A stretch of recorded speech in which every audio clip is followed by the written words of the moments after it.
Et si, à partir d'aujourd'hui, plus rien ni personne ne pouvait te mettre en colère? Imagine, tu vis dans le chaos du quotidien, les critiques, les injustices, les provocations.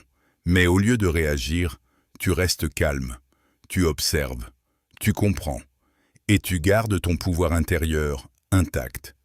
Ce n'est pas un rêve, c'est un art, l'art stoïcien de la maîtrise de soi.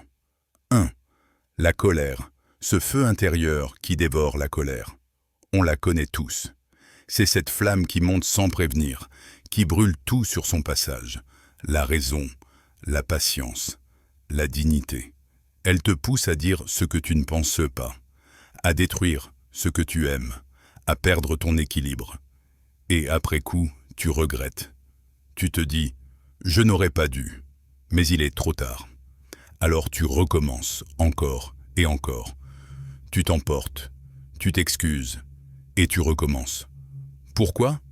Parce que tu crois que ce sont les autres qui te mettent en colère. Mais la vérité, c'est que la colère vient de toi. Ce n'est pas ce qu'on te fait qui te trouble, c'est ta réaction face à ce qu'on te fait. Marc Aurèle écrivait « Ce n'est pas ce que disent ou font les autres qui nous blesse, mais notre jugement sur ce qu'ils disent ou font. » Autrement dit, la colère ne vient pas de l'extérieur, elle naît à l'intérieur. Tu ne contrôles pas les paroles des autres, mais tu contrôles ta réponse. Et c'est là que tout change. 2. Le héros et le miroir. Imagine un homme calme par nature. Chaque matin, il médite quelques instants avant de sortir. Mais un jour, au travail, on l'accuse injustement. Il sent la colère monter. Son cœur s'accélère. Son corps se tend. Puis il respire et il se dit « Ce que je ressens n'est qu'une réaction de mon ego. Rien ne m'oblige à y répondre. » Alors il se tait. Il garde son calme. Et il observe. Plus tard, la vérité finit par éclater. Ceux qui l'avaient accusé se sentent honteux. Et lui, il reste paisible, parce qu'il n'a jamais laissé sa paix dépendre des autres. Ce jour-là, il comprend une vérité simple. Personne ne peut t'énerver sans ton accord. C'est là que commence la vraie liberté. Tu deviens maître de toi, et plus personne ne peut t'atteindre. Épictète disait « Souviens-toi que ce n'est pas celui qui t'insulte qui te blesse, mais l'opinion que tu te fais de cette insulte. » 3. L'origine cachée de la colère. Si la colère te domine, c'est souvent à cause de 3 illusions.